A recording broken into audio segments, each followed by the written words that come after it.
Okay, you guys, I am so excited for today's guest. We have Erin Claire Jones on Seeing Other People with us. Erin is a human design expert. She has a brand new book, How Do You Choose, out now. And I'm both like so honored to have her, but also a little nervous because we're going to learn about not just human design, but she's going to share like what my human design is. And we'll see how that goes. Erin, welcome to Seeing Other People. Thank you so much. I'm so happy to be here.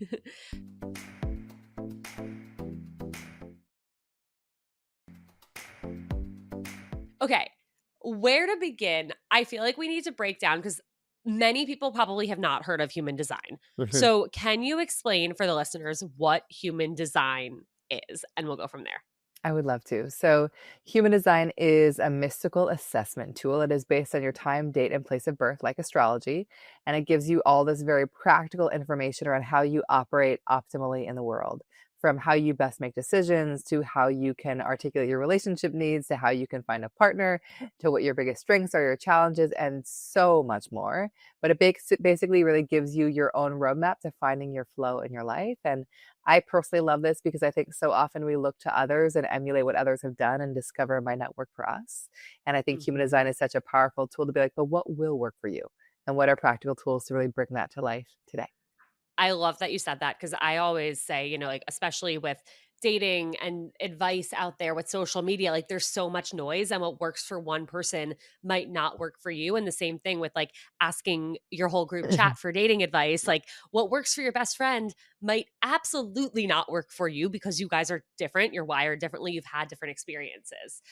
But really curious about like the birth chart aspect of this. I have never really been into astrology. Possibly I don't know enough about it. I don't know. So for people who are like a little less quote unquote like woo woo, how can they come around to the, you know, existence that this thing is here and this thing makes sense? Mm, yes, it's a great question. I work with a lot of skeptics. I work with a lot of teams. So they're kind of my favorite people to work with. I would say that what matters most to me is not whether human design is true, but whether it's useful. And so I would look at it through that framework of just like, does this feel useful? Does it feel supportive? And if so, amazing. If it doesn't, then like let it go. But my Mhm. experience is that I work with so many people that are very resistant and then they hear their human design and they're just like, have you been following me around for like a year or in my whole life? Because I don't understand how you would know such specific information about me. And so, even though the origins do feel a little bit wild, the impact is pretty undeniable. And they're like, okay, tell me everything about everyone in my life. So, I would just say that my goal is never trying to convince people of anything. So take what feels useful and leave the rest. But my experience is that it offers such an interesting framework to think about how we can find new relationships and really find, be our most authentic selves inside of them. Yeah. Okay. I'm excited. How did you get into this field? Like, what led you here? I love hearing people's origin stories, and I feel like it's such a core part of like what brought you here and why the work you do matters. I mean, it was definitely not the plan, I'll tell you that. I think that so much of my human design, which I will talk about in a bit because it's yours too, is that I'm really here to be invited into things. I'm here to have somebody be like, hey, you would be amazing at this. So I was living in New York City. I was 25 years old and I went to a friend's house on the Lower East Side and I sat next to a stranger. And the stranger asked to read my human design chart. I never heard of human design. I actually thought it was human centered design. So I just had like no idea what he was talking about. But I was at a transitional moment in my life and I was like, tell me everything you see. And he proceeded to give me the most insightful and yet confronting reading I'd ever received. Insightful in that it felt like he like gave words to my inner experience and confronting in that like I was not living any of it. And he actually ended that conversation by saying, Erin, I think you're meant to do this.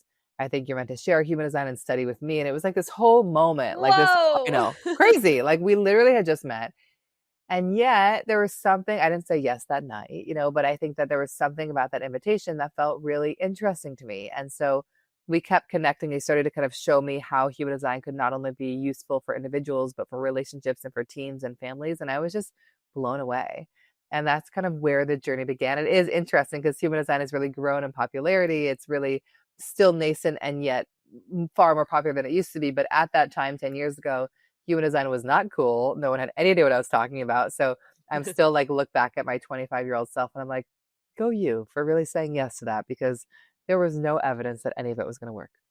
And I'm sure you are part of the reason it's become increasingly popular. So I go hope you so. for also like helping people change their lives in the way that, changed yours. Yeah. Yeah. So that's what all started. Mhm. When you learned about your human design, was it like, "Oh, yeah, like I'm living the life I'm supposed to be living," or was it like, "I'm doing everything, quote, unquote, like, wrong or opposite, and here's all these changes I need to make?" Like, what was that experience really like for you personally? Yeah, my experience was more the latter. I think I grew up in kind of a very entrepreneurial city in New York City. And so I was in this season of my life where I was like, how hard can I go? How Yeah. hard can I socialize? How hard can I like hustle and work? And so like I was honestly just like working myself to the bone. And then I met somebody who was just very much like, when I got my reading, he was like, you're not really here to be a doer. You're much better suited to be like a leader, a guide, a teacher, which made a lot of sense. Like my parents always thought I'd be a therapist, but like I was just like, I don't know if like that's possible, because he also was like, you got to rest. Your days are meant to be spacious and ebbing and flowing. And I was like, I don't what? So I think that it felt very confronting in that way. But again, like there was a deeper part of me that like knew that he was right. Like there was a deeper part of me that was like, I am doing what everyone else is around me is doing, but I don't think I'm doing it because it actually is right for me. I'm doing it because they're doing it and it's worked for them. So like there Mhm. was this kind of immediate permission slip where I was like, what you're saying feels right. I don't really trust that it's possible and I don't totally believe you, but I'm gonna try it out. So That's awesome. it is interesting. But then like I just did a session earlier today with somebody who's in his mid 40s and like he was like, oh yeah, I'm I'm doing this. I've got it. I've learned this and now human design can help me fine tune it. So I do find people kind of like fall on that spectrum somewhere where it will really affirm what they've already chosen and already discovered about themselves, or it will really call them out in a way that can feel a little bit overwhelming at first, but ultimately is like, I mean, for me, the biggest gift. Yeah. Okay, so there are 5 types, That's right? right. Okay. Can you give us a little breakdown of each type, and then maybe I'll guess what mine is? Fun. You don't know yet. Okay, great. Yes. I don't know. I thought about looking it up, and I was like, "No, we're gonna do this, like, in real time together." I love it. Yeah, I'm wondering if I would have guessed mine. Okay, I'm so curious. Okay, so the five types are manifesting generators, generators, projectors, reflectors, and manifestors. Okay. So if you don't yet know your type, you can look it up at humandesignblueprint.com. You can also listen along and see where you feel like you might fall. But if you look it up, you'll see a wild looking chart and you'll see your type listed. So, manifesting generators, think of them as like our multi passionate doers. These are people that have so much energy to kind of build, create, make things happen when they feel genuine excitement and satisfaction about what they're building. These are my clients that are like, I'm also a lawyer. I'm like opening a dance studio. I'm like, becoming a yoga teacher on the side. Like they are just so multidimensional and they really cannot fit into one box and are really not meant to pursue a very linear career. So it's so important for them to kind of be in relationships where they can be that big, but also where they can give themselves permission to like pivot and change direction. And that's not seen as flaky, but just like an inherent part of who they are. They're so dynamic. These are people that are also quite fast. Once they are clear that something's right, they can make something happen so quickly and so powerfully. Because of that, they can sometimes be disappointed in the efficiency of other people because others are not doing as much or doing it as quickly as them. So, a big lesson for manifesting generators is to embrace their speed without expecting others to match it. I'm already starting to see how this comes up in relationships. Oh, totally, right? You're like, Yeah. I mean, it is so insanely powerful in relationships. And like just a quick aside, one of the things I really hope for in the book is that people not only read the chapters about them, but they read the chapters about their partners. Because like every Yeah. time I read a chapter about my husband, which I wrote, I'm just like, oh my God, I could do this better. Oh my God, I see why this has been so hard because it's just really revealing because he's just so different than me. Okay, then we've Mhm. got generators. Generators too are very powerfully energetic. They've got so much capacity when they're really lit up by what they're working on. But because they're so capable and so resourceful, they can become burdened with carrying so much themselves, and they can end up kind of deprioritizing their own passions, kind of like putting them to the side and really just like handling everyone else's needs and kind of burn out in the process. So, a big lesson for generators is around strong boundaries, seeing the prioritization of their satisfaction not as a selfish choice, but the most generous thing that they can do. When they're lit up, it like lights up everybody around them. Something I write in the book is like nothing beats being around a lit up generator. As somebody married to one, it's like the best thing ever, but it requires that the people around them really kind of make space for their passions. Mhm. I tell a story in the book of a couple that's married, they're two generators, and their biggest love language is making space for each other to kind of do the thing they know that lights them up. The examples they gave was like, one of them is like, go do yard work. I know you need it. Or like, go work on your novel. I know you need to do that thing. But like, that's kind of like they need space to do that. Okay. Then we've got projectors. Projectors, this is my design. They really are here to be leaders, guides, teachers. They're so good at asking the right questions. They're so wise about people. They're so sensitive to other people's energy. A lot of therapists and counselors, but their gift is not consistently doing. So, a big lesson for projectors is to really honor the natural ebbs and flows of their energy and really create kind of space and rest and pause in their days. It's not easy because we live in a world of a lot of doers. So, as projectors like me, I was like, I've got to be a doer. I've got to like keep up with everybody around me. So, it's a little bit uncomfortable and yet important to kind of allow that into your life. I think one big lesson for me was that rest was allowed to be unproductive. I used to Mhm. feel that like even rest had to be productive. Like, what podcast could I listen to? What course could I take? How much laundry could I fold? And so, really allowing unproductive time. And I tell a lot of stories in the book around projectors and relationships and how important it is for their partners to recognize their need for rest, not as something lazy, but as something that is so restorative and so needed. I grew up in a family with a father who was a projector, and you'd like retire from social gatherings early and like go look out at his telescope. And I'd be like, why isn't he participating in everything? And it brought me so much compassion to be like, oh, he just needs rest. He needs space. He needs time. Then we've got manifestors. Manifestors are very disruptive, innovative people that are really good at initiating new ways of doing things. They're really good at getting ideas started. They're not really here to like do all the doing to keep the idea alive, but often just like getting a thing off the ground. In the context of relationships, they might feel drawn to doing things differently, not really kind of following existing models. There are also people that like love freedom. So being in relationships that make them feel free, where they feel free to kind of go off and do their own thing when they want, to ask for space, to ask for rest. Their energy can be very ebbing and flowing. There can have like bursts of being on fire for a couple of weeks, followed by like time to rest and be alone. So being able to really clearly articulate those needs and not have it taken personally. They're also not here to be told what to do or guided or managed in any way. So as a projector, I've had a big lesson of not trying to guide manifestors that are not seeking my guidance. And then the Mhm. final type is a reflector. This is the rarest type. These people are so sensitive to their environment. So they need to be such ruthless curators of who they're spending time with and where they're spending time because they feel it so deeply.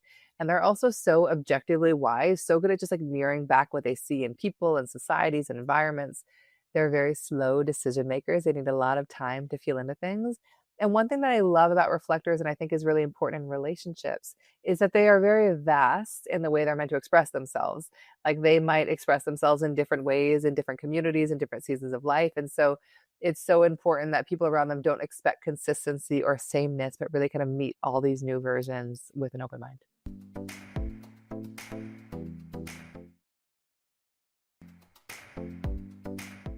It's so cool, like, what's gone through my head, the list of different people I know for each of these. I'm like, "Oh, like, Christina's that, and Brian's that, and Andrew's that, and my mom is this." Like, it's really, like, cool to be able to pinpoint that. Isn't that so fun? Okay, tell me. Okay. So, at first not at first, I think you may have spoiled it by saying what you were since you said we have the same, I but know. I realize that. but it's okay. It's okay. I think in my early mid-20s, I was very much leaning into everything you described about a manifesting generator. Yeah. Like, I was the queen of the side gig, and, like, I turned all of my hobbies into jobs, and I wanted to do it all. I wanted to, like, change the music industry and, like, I was so motivated to do so much, Hmm. not just like for work, for my friends, like I I didn't stop. And eventually I crashed and burned with all of that. Over the last few years, I've definitely leaned more into everything that you explained with projector. And so I mean, of course I was like, okay, flag up when you said that it was yours, but I was like, no, like this all tracks. And I think especially this past year, I have struggled with, like, I know that I need, you know, like I'm on so much that I need to recharge and be off so much too. But Yeah. then I feel guilty for being off because I'm like, well, there's so much more to do. And like, sure, sometimes I work on the weekends, but like I should still like be working during the week. So then when I go take a walk with a friend or I'm just like on the couch and just want to like binge a show, I feel guilty for doing that. But I'm also like my own boss. So I'm allowed to do that. Like I've felt very conflicted over it, but I have noticed that like with for every social interaction that I have or every like podcast recording that I have, like I need nothingness in order to feel sane. Mm, That mhm, jumped out to me a lot. mm. I love that. And I also think I feel like it's the journey that we're on. I feel like so often we feel the need to be a different type, whatever our type is early on, and then we kind of like come into our own. And I would just say as a projector, projectors are 20% of the population. So you're living in a world, most people are generators or manifesting generators. So like there's a lot of doing energy around you. And so it Mhm. requires like a real reframe to be like, I operate a little bit differently here. And how can I create Yeah. space? And one thing I have found, and I'm curious for you, like the more rested I am, and this is in so many ways true for all of us, but for projectors so importantly, like the more insightful I am, the more creative I am, the more able I am to like ask the right questions and connect to my gifts. Yeah. And like it's so tempting to be overzealous and be like, there's always more that I can do. I too feel that urge always. And yet there's just like I don't really have any evidence that me like trying to push through in those moments actually generates much. Right. Like I see other people all the time. Like it's so easy to compare, especially to other podcast hosts, to other influencers. I'm like, they are doing the most. They are at every event. They are networking with this person and posting X times a day. And I'm like, I can't do that. And I Uh-uh. don't want to do that. And like Mhm. that needs to be okay too. But it's hard. It is hard. But, everybody I think human design has really allowed me to just, like, appreciate how different we all are because, Yeah. some of those people might like that might be the thing that's best for them, but that often isn't where, like, success comes from for us as projectors. So it's also Right. trusting that, like, that's not gonna lead to the success that you're really, like, looking for and something else might. So this was like predetermined based on when I was born. Yeah. Okay. Like how? And I know you're a mom. So I would love to know like what that has been like with your children, Yeah. learning what their design is or type is and seeing that play out like from an early age. Yeah. Great question. So in terms of how, I don't have an answer for you.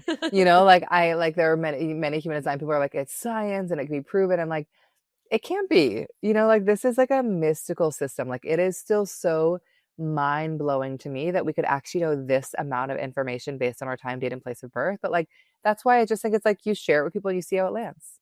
You see if it Right. resonates, if it feels useful. So I don't know. The idea is that when we're born, there's like an imprint, and that helps kind of determine our mechanics. But what's important to know is that it's not this predictive thing. It's not here to be like, you're going to meet a partner here and you're going to live in this city and you're going to take this job. But it's more like, how do you make decisions? Like how might opportunities arrive in your life most organically? Like where might challenges show up most consistently? So it helps us more kind of understanding our operating system. Like it's Mhm. basically just like our operating manual.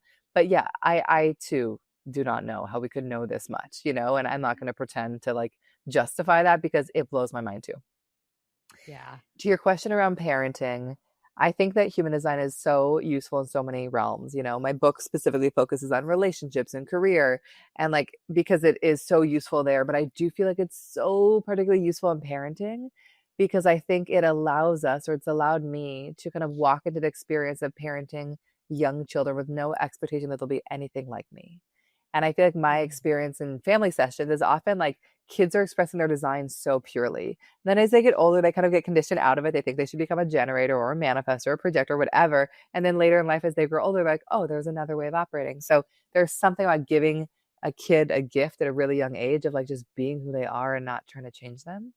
I think Mhm. that, more specifically, I have a 2-year old who's a manifesting generator and I have a 6-month old who's a manifester. And it's funny. I see it really clearly now. Like my manifesting generator daughter, like this girl was like cackling at 2 months old.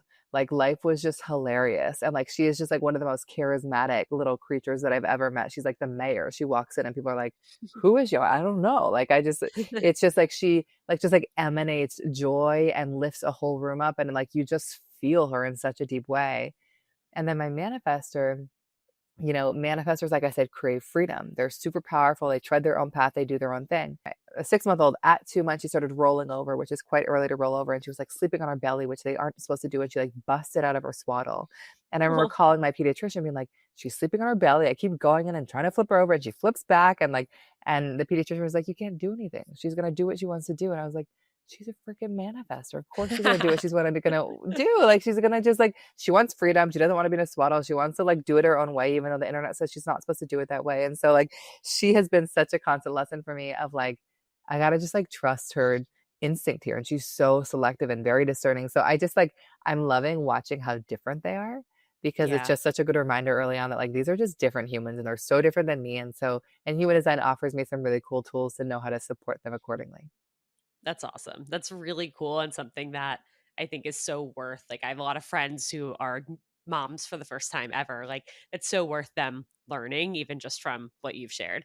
Hmm. Okay, I'm torn right now, so we're going to let you choose your own adventure. Okay. We could either talk about decision making Hmm. because this is selfish. I am so indecisive. And so I'm curious how, as a projector, like how I should be making decisions, when I should, trust my gut, or when is it my gut or anxiety and all that? Or should we talk about couples and how different types show up in relationships and, maybe different red flags based on someone's own design? Okay. I would say let's start with decision making. Great. And we don't have to go through them all, but we can go through yours just to kind of give Perfect. people a taste, and then move into the other. Does that sound okay? Thank you for helping me make the decision. Okay. So, one thing I'll say, and the book goes into this is a piece of our design called our authority. And it actually goes beyond type. So, you and I are both projectors, but our authority is different. So, we make decisions in actually pretty opposite ways. So you are, again, if you look up your design at humandesignblueprint.com, you'll see what's listed next to authority. You are what we call a splenic authority. Weird name. Human design has some weird names here. So it means that you are meant to make decisions spontaneously, quickly, based on like an intuitive whisper. And for you have the quietest authority of all, so it's a little bit harder to access. You're somebody who can be deeply sensitive to how others feel about decisions. So you might be around somebody who feels Yes. strongly and you're like, yes, let's do it. And then you might walk away and you're like, I don't want to do that, but their excitement was infectious. So like you got this like quiet whisper. The way it often comes to people is like a voice they hear tingles like an immediate resonance, a sense of like ick or a sense of like calm, but it's so fast and it disappears just as quickly. And so much of the work for you is getting quiet enough to hear your intuition and then being courageous enough to act on it. And so it comes before your mind even has a chance to make a case. I think what is particularly potentially challenging about your design, there's challenges in everybody's design, is that alongside this very quiet intuition you have, which can be hard to access, you've also got like a very active, very powerful mind. Like you're somebody who's really here to just like see things in really innovative ways and offer these powerful insights. And so like your mind is going to be louder than your intuition. And so my guess is it's probably easier to make this choices from that very kind of powerful active mind that you have. And your work is to actually do the opposite, to let the Mhm. quiet whisper of your intuition guide your decision making and let your mind just be a source of inspiration for other people. Okay. I've noticed, and tell me if this makes sense. I've noticed that, like, I always know the answer, like, for me. And going back to like being sensitive to other people's wants and decisions, like, for so long, I, ran the decisions I had to make through like, well, how is this friend going to feel about it? Or like, is this going to upset this person? And I recently have been like, no, like I'm in a group chat with a group of college friends and I love them all. Someone suggested doing a group dinner with everyone, but I knew I didn't want to go. So I just wasn't going to go. Me making the decision to not go, that's something I never would have done in the past because I would Mm-hmm. have thought that, like, well, this person's going to get upset or like I'm going to be the only one not there. And so, me, having that instinct of like, I know the day's gonna come, like, I'm gonna wanna do nothing that night. I don't wanna go to this dinner. And I didn't go. And I felt so proud of myself. And it felt really good to like not go because I didn't want to go. Right, and it was just coming from, like, what you wanted. And, like, Yeah. I think there is something so powerful because everybody has a different way of making decisions, but, like, none of us are meant to write these, like, pro con lists and kind of run it through all these, like, crazy matrices. Like, it's really around helping us connect to a deeper knowing and trusting that, like, when you're choosing from that place, like, it is better for everybody. Like, if you went because you Mhm. thought you should, like, it might not be a great experience for you, your friends might not get the best out of you, and so it is learning Right. how to, like, choose in a way that feels true to you. So I'm curious, like, how do you feel about this speed? Like, do you feel like your first instinct is often your best instinct?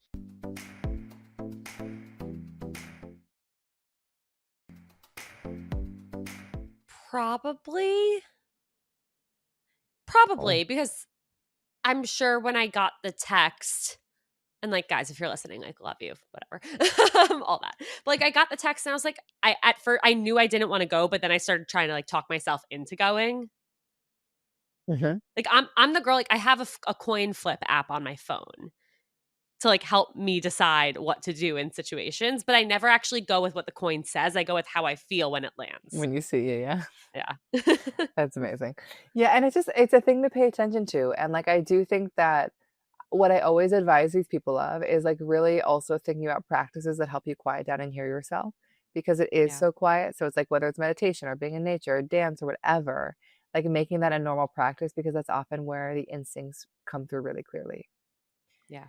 To give you a sense of the opposite, I'm somebody who's meant to sleep. I'm an emotional authority, which means I'm meant to sleep on things and feel into things and wait a couple of days. And like my first instinct is often not my best instinct. Like for me, Mm. it's like I have to see like whether I still love it the next day or the day after or the day after.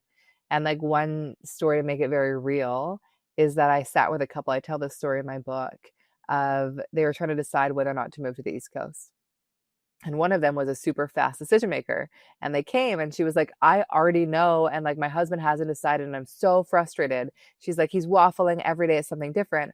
And then I looked up his authority and he's meant to give himself a full month before he makes big decisions. Full month, I know, Whoa. which might seem totally incomprehensible to you and me, but so what she perceived as waffling was his way of reaching clarity, was a clarity seeking endeavor. It was how he got there. And so it was just so helpful for them to realize that like they were just different. And like he did come to a very clear answer. It just took longer, and then Yeah. it became a definitive yes for him too. So I think that like it is so powerful to not only understand our own way of making decisions, to hopefully make decision making easier, clearer, more aligned, and better, but to really understand how the people closest to us make decisions too. Yeah. Okay. So that brings me to what I've been really wanting to ask you, which is like working with couples. Are there types that are more compatible, less compatible, or is it just, having that awareness of your type being this different from your partners, and you both have to, understand each other better? Yeah, great question. My perspective is that human design is not meant to tell us who we can or cannot be with. It just lets us know how we can best be with the people that we choose. And so I'm never, I will sit in a couple sessions and sometimes I'm like, this might be harder, but it's like so not impossible. It never is. It's just a matter of understanding how different we are. I think if partners are of similar type, there can often be this sense of like resonance and understanding and just like natural harmony, but it does kind of require that you're like learning, living in the wisdom of your design. If you guys are both in the shadow, it can be obviously quite hard. But I do feel like we're often attracted to difference. We're attracted to people that are really different than us. My husband has a really different design. He's a generator, I'm a projector. And like I would say the moments that we expect each other to be the same, it's really hard. The moments where we just like appreciate how different we are, it's really magical. So my experience is like trust the people that you're drawn to and then use human design as a way to better understand the people that you choose instead of using human design to pick your partners. Is it more important to understand your own design or your partner's design? I would start with you and then go to a partner and the other people in your life. Yeah. Yeah. Have you had couples that you've worked with where something about their differences, like in their design, led to them deciding, like, okay, this isn't the right relationship for us? Hmm. I have, and that's often been around the authority. And that is a piece that helps them make decisions. So, like, I might sit with somebody and they're struggling in their relationship, and one of them we discover is like a real gut authority. They're really meant to make decisions based on like their gut feeling. It's very visceral. It's a yes or no. And like as they are confronted with that, it's clear that like they've actually had a very clear gut instinct that it's not the right thing. And yet they've been talking themselves out of it. So it can be a little bit confronting in that way that is going to drop you into probably your true feelings in a way that you may or may not be ready for. Um, so I definitely have experienced that. And then on the other side, I've also experienced partners that are feeling so like I tell another story in my book of a projector and manifesting generator. And when the projector came to me, she was like, her manifesting generator partner was like just like doing everything. He was like running marathons and running multiple businesses. And she was just like, I'm not enough. This is not the right thing for me. I can't keep up. And so she was perceiving their differences as like a signal to end their relationship. And then when she discovered how different she was and really allowed herself to be a projector and trust that her gift was really in her perspective and not how much she could do, and really allowed herself space and didn't feel the need to show up for everything. Like she was like, oh, this is like not about our dynamic at all. It's just about me honoring myself. And so I would say Yeah. on the other side of that, I probably experienced more relationships that realized friction was a result of misunderstanding and not actually a result of a fundamental disconnection they had. Yeah. My husband and I were talking about this recently where like he was invited to an elopement in over the summer in another state, and like I was like we both were invited, and I was like, yeah, like I'm free. I want to celebrate them. I'm happy to go, but like you'll probably just have more fun if you go with your friends. And then, like, there was something that I had that he was like, "Yeah, like, I could go, but, like, I feel like you'll have more fun if you go on your own." And then there was a third thing where I was like, "Oh, yeah, we should definitely go to this together." And it was cool to feel like, Mm, okay, like, we don't have to do everything together in order to, like, be good partners. Sometimes it's actually better for both of us to not do that. that's right. And I think it also makes me think of something that I talk a lot about in human design. I tell another story about this too in the book is around separate bedrooms. I don't know how much you talk about this, Mm. but I think there's a lot of recommendations in human design to like sleep in your own energy, like maybe not every night, but every so often as a way to recharge. And I remember sitting with a manifester, and manifestors remember like they need freedom and they need autonomy. And she was in this long distance relationship that was really working for her. She had all this freedom. And then they moved in together, and all of a sudden she felt so trapped. And so when she came to me, she was like, I don't know whether it's like what's wrong. Like this felt like this was the person, and now I'm feeling really trapped. And it just became so clear that like the challenge was just the like situation and not the actual person. And so when Mhm. they got their own bedrooms and kind of carved out more space to be in their own flow throughout the week, that kind of connection emerged. So I think it also is such an amazing tool to help us know like what are the conditions that we need to Right. thrive. And as you said, like it's probably not going to be togetherness all the time. Yeah, and I love the conversation around separate bedrooms. I remember, like, the first time it ever came up in my life was, like, my friends and I were joking around, and she was one of my friends was saying that, like, she would love to, like, have her own bedroom and have the person we were probably, like, 21 at the time. She was like, "Yeah, I would love to, like, have my own bed, have my own bedroom, and, like, my husband have his own." And we were trying to think of, like, people we knew who would be down for that too, and it was just, like it was a funny conversation at the time, but when you think about it, like, most people when dating, I feel like wouldn't say like, "Yeah, I'd be okay with that." But then it's as the relationship happens, it's as you merge your lives with someone and you're figuring out what works and what doesn't, like, there's absolutely nothing wrong with that. In fact, for a lot of cases, that might be, like, a really helpful thing. I know. It is funny. It's like I feel like it can be such a taboo conversation. I shared something on Instagram a few months ago around separate bedrooms, and I would say the vast majority of people, so they like either were you having had separate bedrooms or wanted them, which I was pretty blown away by. Like because again, that's just it's not for everybody. No, nothing is. But I think that yeah, it's been cool to see that more normalized of kind of building in that space and then choosing when to come together. I'm putting I don't know when he was born. I was gonna I know. put in Jake's right now. I'll find out later tonight Yeah. when he was born, and then I'll see. But okay, what about when two people are the exact I guess they're not the exact same ever Yeah. because within the types there are differences. But what about couples who like if you or me were to be end up with a projector? Yeah. Like what does that look like? Well, I think that like as to projectors, I'll say most of my friends end up being projectors. I love being around projectors. Projectors are so good at making people feel seen, and there's like this kind of intensity and reciprocity that's so nice in projector friendships. I would say in partnerships, like again, can be so amazing. The things I would watch out for is that projectors are so susceptible to overdoing and not knowing when to kind of turn the switch off. And so Mhm. you might both find yourselves in this kind of like constant doing, and it just might burn you both out. And so I think being in a projector partnership is a really good excuse and opportunity to really remind one another that it's okay to rest. And I think also projectors like they love words of affirmation. They love feeling really deeply recognized. So that's like a really important thing to kind of integrate into a projector partnership. So, but also because they're not always doers, like they might sometimes love being around other people to kind of give them energy if they want like a spark to do something. So Mhm. I think that it can be a really wonderful connection, but again, I think it's a big lesson for them both to really allow in space and rest in their lives. With reflectors, you mentioned that they're very rare. Yeah. Do because they're rare, do they ever, like, have difficulty, developing deeper connections because, like, they might feel, like, misunderstood or just can't, like, relate to others?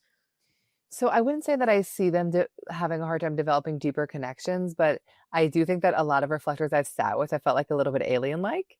Like human Mhm. design tends to be really relieving for them because they're like, I've always known that I'm different, and thank you for giving me the language to understand why.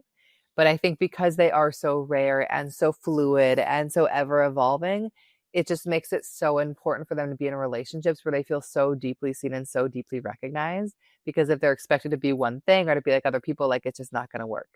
And one Mhm. thing I would say, which is really cool about reflectors around dating and kind of human design is so cool and that it really helps us know how to like find the right people, is that so many opportunities for reflectors emerge when they're just like in the right space, when they're in a cafe they love, like when they're sitting at a table they love, when they're in a hotel that feels good. Like that's kind of how so much comes to them.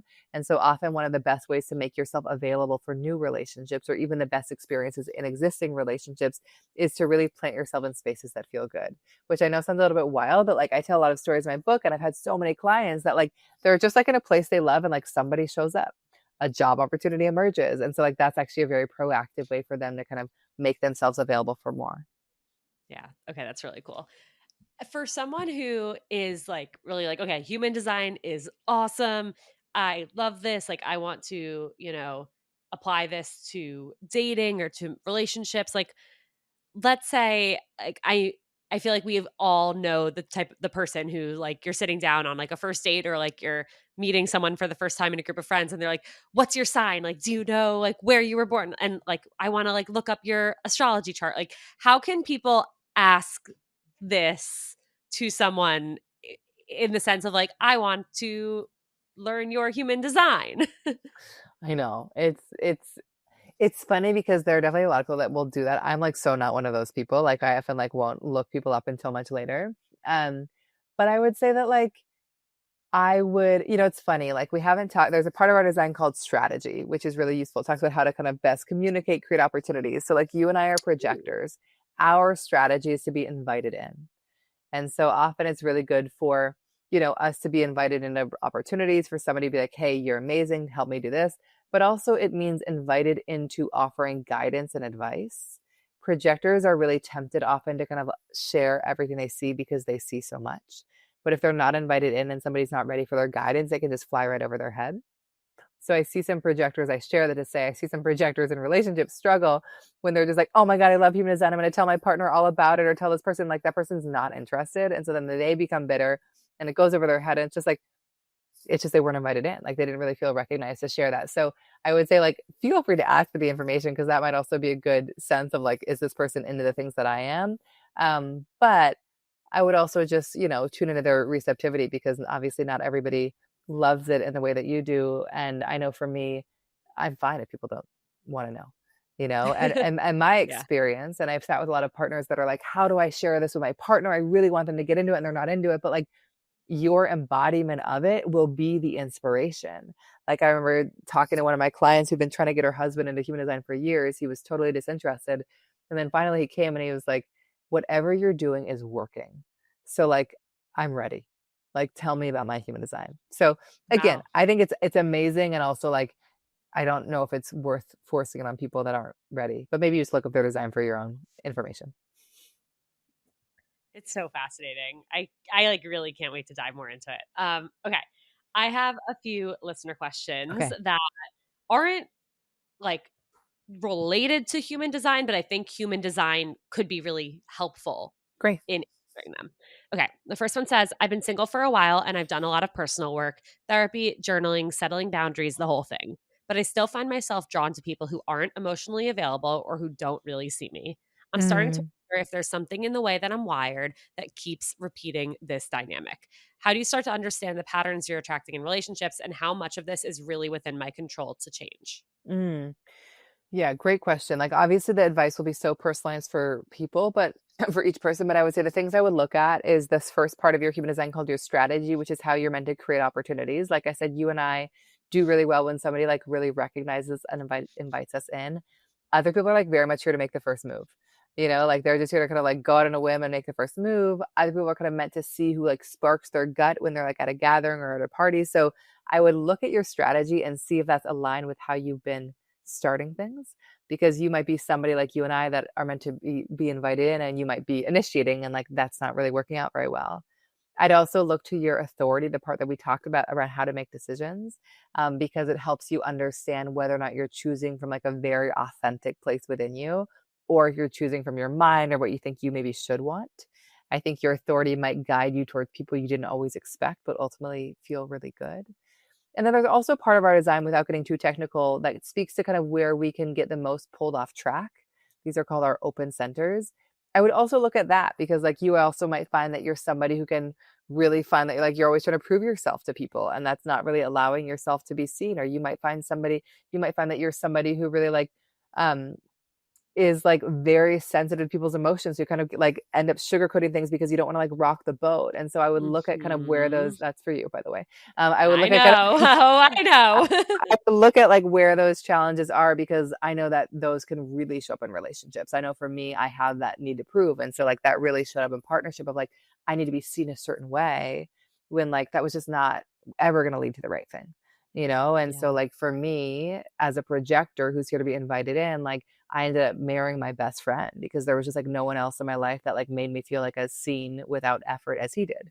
And so like that was just so obviously the person for me. So like I think those three elements, the strategy, the authority, and those open centers could be really useful. Yeah, I'm thinking about like everything I've learned so far from you and this question. And I think maybe like one aspect of it, and correct me if I'm wrong, but could be like you keep going for the same type of person and like maybe you feel like you have something to prove that like challenge accepted, you can, you know, Yeah. convince the emotionally unavailable person Yeah. to actually want a relationship. Totally. And like there's just gonna be so many. Again, another projector example comes up for me of like, also projectors can get in this position where they just can like choose people they really want to be seen by, and that's just never meant to be the thing for us. It's like, who just sees you? You don't even have to try. And so it's like you also might be like, I want to be seen by this person, and it's just like, but they're not seeing me very clearly, so like that's actually a total signal that they're not the right person for me. Yeah, absolutely. Okay. I've always been the independent one in my relationships with friends, partners, and even at work. I like having my space, and I'm not someone who wants constant attention or contact. But sometimes I do wonder if that's a defense mechanism or just how I'm built. How can I start to differentiate between what's actually authentic to me and what might be a learned behavior? Hmm. Well, obviously, I'd be so curious to look up their design. I think the piece that I would look at actually for you, if you look yours up, if you're listening, is your definition. If your definition says independent or single, then like you are meant to be very independent, and there's a sense of, and what that looks like. And so see if this actually is your experience, is like, it's a real sense of like wholeness in your own energy. And like, there's not like, you're often in partnership, not because you need to be completed by anybody else, but just because like they amplify and elevate things in your life, but like you don't need them. And often people can be a little bit threatened by their independence and like want them to need them more, and they feel guilty about it. But like, being in relationships where your independence is honored is like the most important thing. So, I think looking at those pieces is so useful because it might help you realize that. But, and then there are also people that just like need a lot of time alone, which is like how they recharge. So, Mhm. but I guess I would think about like whether it's a learned behavior, like how do you feel? Like, does it feel like it's coming from a place of like this is what I should be, and like I don't, this is like protecting me from people, or is it coming from a place of like this is actually just like what brings me happiness is like time and space alone and just like doing my own thing. But I find that Yeah. that's a part of the chart that I almost always bring up in partnership couple sessions, because I often sit with people where one is super independent and the other one is much more collaborative, and they're really butting heads because of that. And so it's helpful to be like, you guys process things differently, have really different needs. How can we support how different you are? So nobody's going to like read their chart and learn that they're meant to be alone. They're never going to find their No. person. No, of course. It's more around like, how can you best be with the people that you choose? And so if you Mhm. have that independent definition, that basically means like it's so important for you to work with people and be in relationships where your independence is honored. It's like you Yeah. can like you really have plenty of space to be in your own flow. You're not expected to be on all the time. And again, there's like not a neediness that you have. And so like really being in relationships where like again, people often misinterpret that independence as like, I want you to need me more. And like that's not gonna work. So Mhm. I think that no, it's not going to tell you that, because we all, I think, benefit from connection in different ways, but it will let you know how to be in relationships in ways that are really sustainable. And sometimes people can misinterpret their natural independence as a signal they shouldn't be in a relationship, but it's not about that. It's being in relationships that make space for that independent part of them. Yeah, I have a few friends and I've had a handful of listeners reach out to express that like they're in their 30s and they're single and they feel like they've been single for a long time now where like they're so fiercely independent. They're afraid of like, well, how will I be able to like let someone in or like my life is good as is, like how am I supposed to like open that up to share it with somebody? And I think that was where human design can come in handy so well, where it's like Yeah. learning more about you and your needs and what feels good for you and like what you're, I guess, meant to do in terms of like being with people and how to best be with people, where like that can allow you to, A, feel reassured that like you can be with somebody, like you can open up your life and your Hmm. space to share that with a partner, but also like the best way to do that. Exactly. Exactly. How did you and your husband meet? You mentioned you guys were best friends.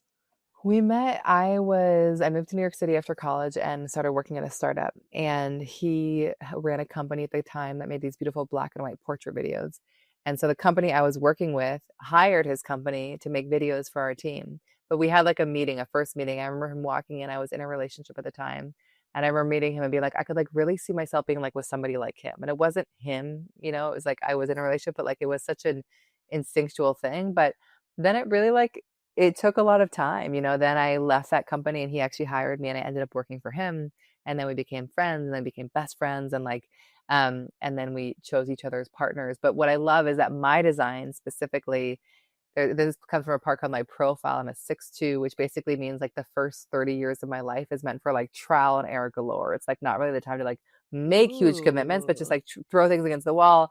And then kind of like post 30 is a really good time to make a big commitment. And then kind of keeps getting better from there. But when I first met him at, I don't know, I was 23, 24, like it's funny because he was like, I could looked at you and was like, there's no way I could ever be in a relationship with her. Like she's just like trying so many wild things and doing all these things. And like I was just in that mode.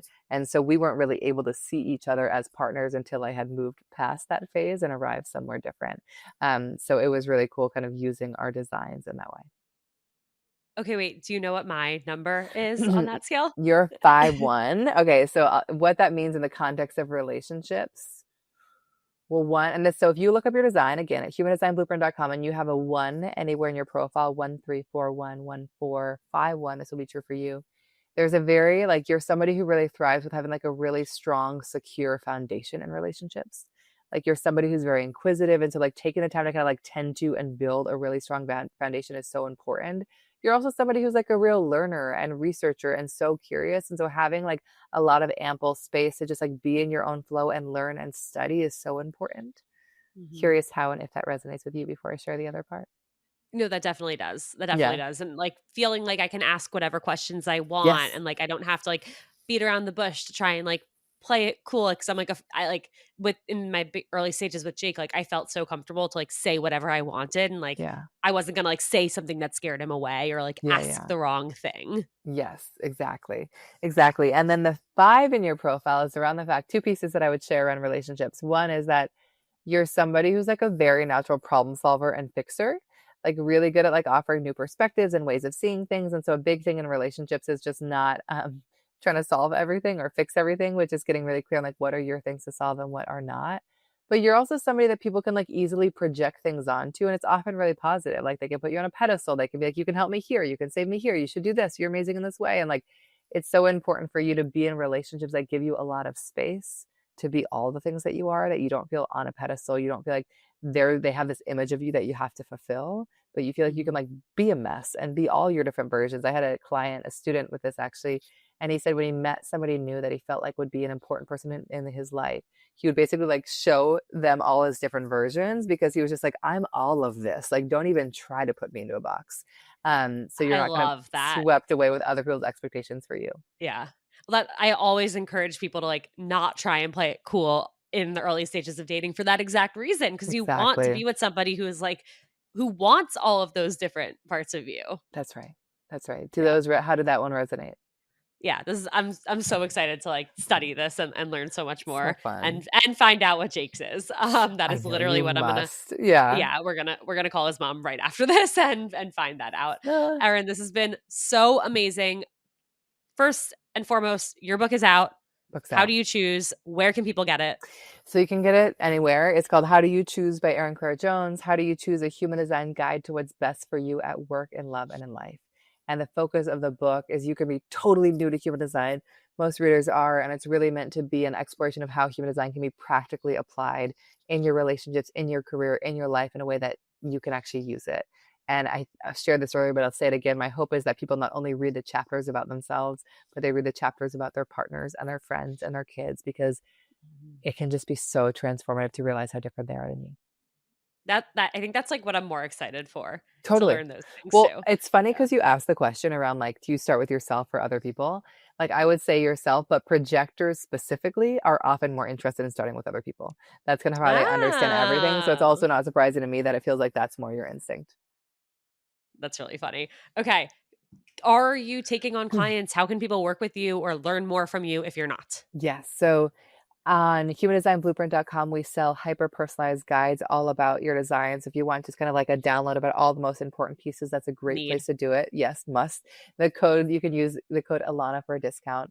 I do private sessions. I don't market the link, but it is available if you want to message me on Instagram. On Instagram, I'm at Erin Claire Jones or Human Design Blueprint.